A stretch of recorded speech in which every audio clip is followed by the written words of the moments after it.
Yeah, we're here to talk about Solo Leveling, the most hyped manhwa turned into anime. Everyone and their mothers were talking about this manhwa. I don't even read manhwas and I heard about it from all my friends. It just finished 2 weeks ago and I already love this anime. This anime is so good, there's already a new season trailer out right now when it just finished. By the way, if you haven't finished this anime, click out on this video because there will be spoilers. I'm only going to be talking about the anime, so don't worry about future spoilers. I know what you're thinking though, Solo Leveling is like every other anime. In some aspect, it is a main character who's weak but ends up becoming strong. Yes, but this is top tier and I will prove this in this video. Don't believe me? Stick around and find out. Anyways, we start off with the introductions on how the world works and what's going on, all these rank systems and the monsters that look like chimera ants. This anime is so top tier to me. I don't care what people say, Sung Jin-woo is a demon. Starting off at E rank and still going into dungeons no matter what, just to help his sick mother. Major high respect to him. He was so weak to the point of constantly getting healed by Lee Hoo-ji. If y'all were him, y'all would definitely give up. Let's be honest.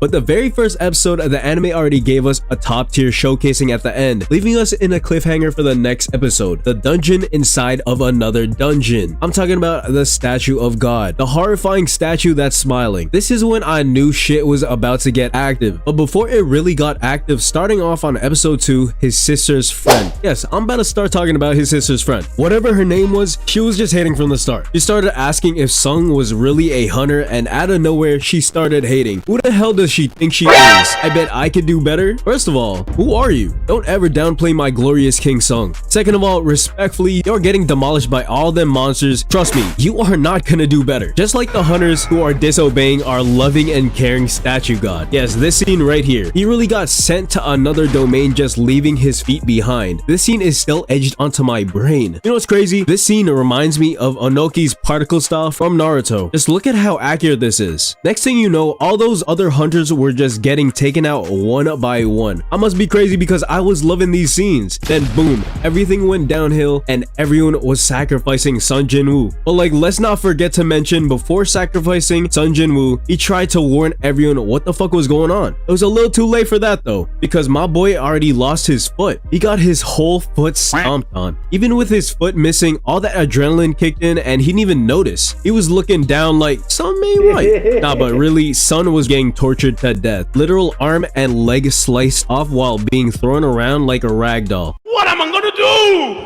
But we all know what happens next. The reawakening. Sung woke up in the hospital confused like, didn't I just die? But out of nowhere, he starts getting these cool game notifications and an opportunity to prove the haters wrong. The game was literally telling him to hit the gym and stop being depressed. At first, he was like, nah, and didn't do the daily activities. He changed his ways real quick once he got teleported and a whole giant ugly centipede was looking straight at him. Hey, that would have traumatized me because what do I look like having to run for my life for a whole 4 hours straight non-stop? Not even my boy Usain Bolt can do that type of timing. Fast forward and now he's doing his daily quests and he got a reward, which was a key. Not just any key, a dungeon. This is when we could finally talk about the next episode. But before that, make sure you subscribe and hit the bell notification for more videos like these because I love the support. It really helped me create more content like this. Let's skip all the boring parts and get straight into the action. We're gonna talk about Sung taking out all these wolves. The ones that got the metal jaws, yeah, those wolves. They were really trying to jump my boy, having almost 30 wolves going against him, and guess what? He took all of them out. This guy is casually becoming a threat to society and nobody knows it. This man really bought a battle pass because look at how many levels he's gaining just by killing everything in sight. All these heads wolves decapitated. My boy Sung started off at the start barely leaving a scratch on these small goblins. Bruh.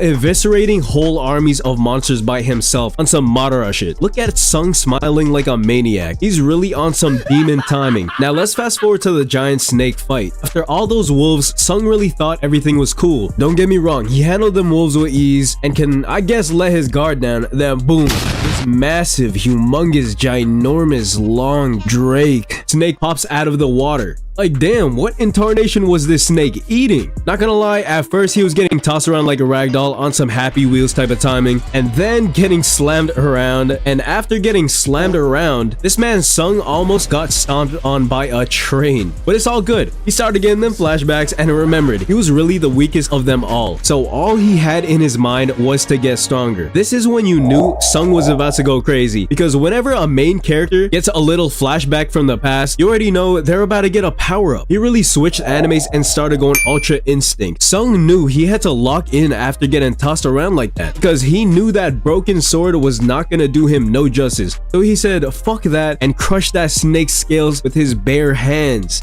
Even after getting hit straight into a stone pillar and getting that bloody head, Sung still held on, crushing the snake to the point of having the art style change. He was holding onto that snake so tight that the snake's head is almost off its body. And can we talk about how he's sitting on the snake? This scene is the embodiment of how a badass is. He's really on his way to becoming the GOAT, and that smile proves it. Hey, I'm just saying, only psychopaths smile like this. He really turned into light with that smile.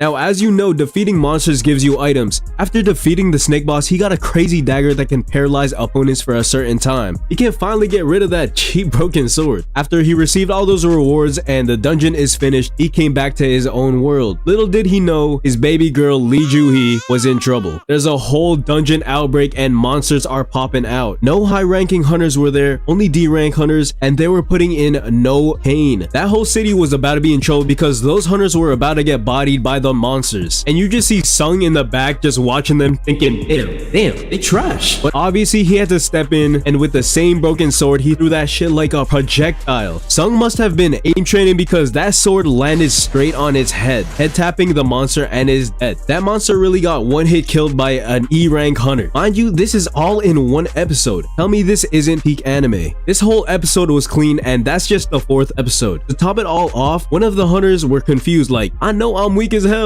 so who did this? That's when you really knew Sung was really that guy. And that fully ends all of episode 4. Episode 4 really got me on my bed swinging my legs up back and forth. But watching episode 5,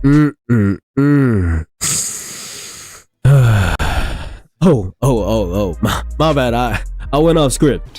Why are you gay? Let's really talk about Sung and this glow up, because a couple episodes ago, he had no drip and was looking like a little Weenie Hut Jr. from SpongeBob, who a Greek god. He literally got all the nurses talking about him. This nurse really said, when did we get a patient like that? When Sung has been there recovering for a couple weeks. This is how you know his transformation was really godlike. You got this nurse blushing and she even wanted to exchange contact info. Watching this scene, it's really like watching your son bringing his first girlfriend home. The thing is, you already know Sung ain't get no girls before because he really thought the nurse was just trying to send some test results. But in reality, the nurse was really just trying to get some of him. Aside though, I know my boy will get used to getting all the women soon. Don't let this make you forget he did have a girl before, even when he was weak. His baby girl, Lee Hoo-ji. She was still with him since day one. Just watch this scene of her and look at the way she's looking at him and tell me she's not trying to do something. Even with no drip, Lee Hoo-ji did not care about any of that. Okay, enough of that crazy transformation and let's actually talk about this episode. Fast forward, we got Sung meeting his new squad to complete a dungeon, and my boy's intuition is crazy because he was already sus of everyone. But among these fools, he meets the most lovable side character, Yoo Jin-hoo. Let's really take a look at this man all geared up. I love him, but he definitely bought a battle pass and used his pop's credit card to get the highest gear possible. Is this foreshadowing? Anyways, we're gonna skip all the way to them in the dungeon, and we're also gonna skip them fighting the ants because I honestly don't think it is that important. So the spider boss dungeon, they find the whole room full with crystals that can earn them millions. But in the same room, there's also that disgusting giant spider. Look how ugly that thing is. Have y'all ever seen those ginormous Australian spiders? Yeah, I would never live in Australia because what the hell is that? Anyways, the other hunters try to leave the room and also leave Sung and Yoo Jin-hoo in the spider dungeon alone. Talking about, could you two keep an eye on things here while we collect some equipment? Like, what? First of all, how would you forget the equipment and where did you leave it at? Second of all, why would they keep an eye on things in a boss dungeon alone? They're really trying to leave a C rank and an E rank behind. If Sung didn't have that reawakening and that spider woke up, they'd be dead in 2 seconds. These sorry excuses.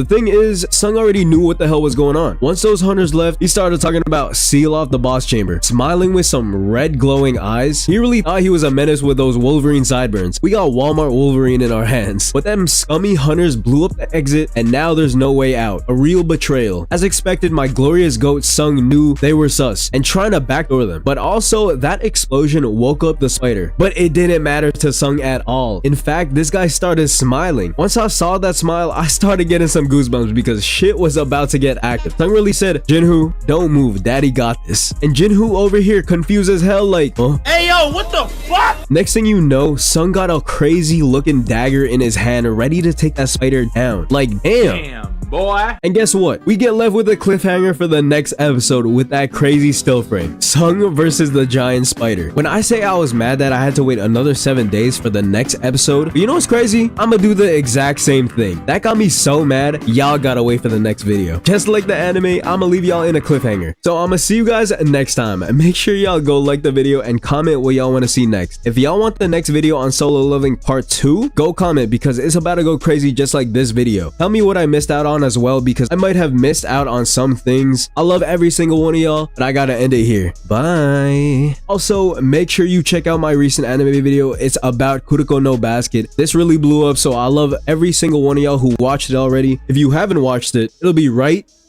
here. Hey yo, Corinne.